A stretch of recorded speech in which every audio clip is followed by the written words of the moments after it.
Salut à toutes et à tous les amis, j'espère que vous avez passé un bon week-end. Comme d'hab, on commence ce tour de la presse sportive en France avec le match de clôture de la 22e journée de Ligue 1. Opposé à Brest, l'OM a coulé comme le placard de l'équipe ce lundi matin. Malgré une supériorité numérique pendant une demi-heure, le club phocéen a craqué dans les dernières minutes. Le club breton s'empare donc de la deuxième place et l'Europe s'éloigne pour l'OM et la crise est bien présente. Ça sent mauvais, très mauvais comme le relaye la Provence dans ses pages intérieures. L'ambiance est électrique en ce moment chez le club marseillais. Avant la rencontre, Mehdi Benassia s'en est une fois de plus pris à Jonathan Klaus au micro de Canal+, puis d'Amazon Prime comme le relaye le quotidien régional dans ses pages intérieures. L'Olympique de Marseille pointe à une inquiétante 9ème place. Heureusement pour eux, rien n'est perdu puisque devant ça patine. Battu par Toulouse, Monaco a gâché comme le titre Monaco matin. De son côté, le RC Lens a été freiné à Reims, score nul 1-1 comme le rapporte la Voix du Nord. On file en Italie où visiblement l'Inter peut dormir tranquille sur ses deux oreilles. Avec le match nul de la Juventus un peu plus tôt ce week-end, l'AC Milan avait l'occasion hier de s'emparer du fauteuil de leader. Et bien c'est râpé, Milan s'est effondré face à Monza comme le placard de la Gazzetta dello Sport.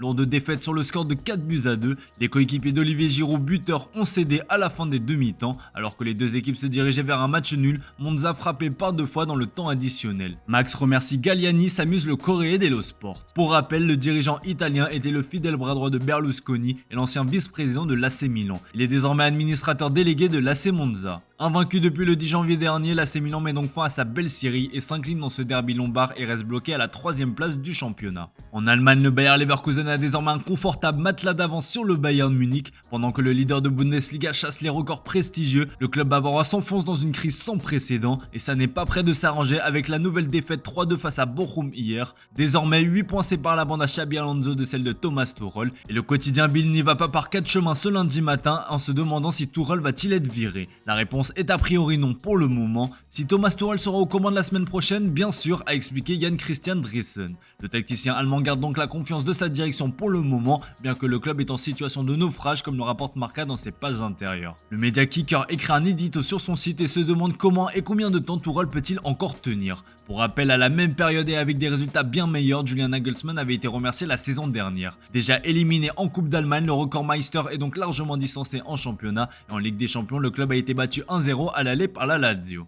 En Angleterre, Manchester United redresse la pente sans forcément être flamboyant contre Luton Town. Les Red Devils l'ont emporté 2-1. Une 4ème victoire consécutive en championnat qui porte l'empreinte de Rasmus Højlund qui se révèle enfin. Manchester United retrouve de sa magie comme le placard de Daily Mail. Vous noterez que chest, qui signifie poitrine en anglais, est surligné. Et pour cause, l'attaquant danois a marqué un but insolite de la poitrine. Je vous invite à aller mater ça. Incapable de faire trembler les filets lors de ses 14 premiers matchs de Premier League, Højlund est devenu hier le plus jeune joueur de l'histoire de la Premier League à marquer lors de 6 rencontres de suite, meilleur que Erling Haaland. De quoi enflammer la presse anglaise, on le retrouve sur la couverture du Manchester Evening News, encore du Guardian. Après la rencontre, son coach Erik ten Hag a souligné sa mentalité de battant. 6ème de Premier League, Manchester United reste dans la course pour l'Europe. Allez, on termine ce tour de la presse sportive en Espagne, les amis, avec le Real Madrid qui a été freiné à Vallecas, score nul 1-1 comme le relaye le journal AS dans son encart ce lundi. Bousculé sur la pelouse du Rayo Vallecano, la Casablanca manque donc l'occasion de prendre le large en tête du championnat espagnol. Sans Bellingham toujours blessé et avec Rodrigo et Kroos laissés sur le banc, les Madrilènes sont apparus fatigués et ont perdu leur nerf à l'image de Carvajal expulsé en fin de match.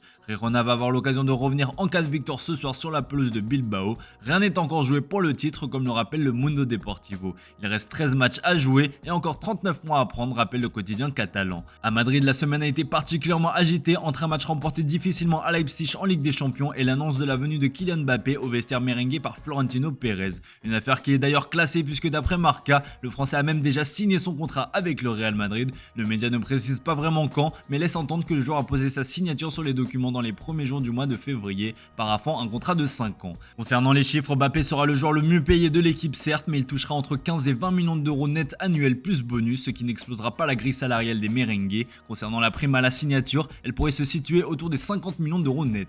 Bref, bien loin des chiffres avancés jusqu'à présent et bien loin de ce qu'il touche actuellement au PSG. Comme on vous l'a révélé, Mbappé sera bien un joueur du Real Madrid, bien que son clan a sondé le marché. Selon la Cadena Nasser, un émissaire du clan Mbappé a été aperçu lundi au centre d'entraînement de Manchester City. Il s'agirait d'un ami d'enfance du champion du monde 2018 qui se déplacerait avec l'étiquette de représentant officieux du français. La radio précise toutefois que c'est bien la mère du joueur Faiza Lamari qui gère les négociations concernant l'avenir de son fils qui de toute façon est déjà bouclé. Le duo Haaland-Mbappé ce sera donc sur FIFA et uniquement sur FIFA les amis. Voilà les amis, c'est tout pour ce matin. Merci pour votre fidélité, excellente journée à vous. On se retrouve en fin d'après-midi pour le traditionnel JT Foot Mercato.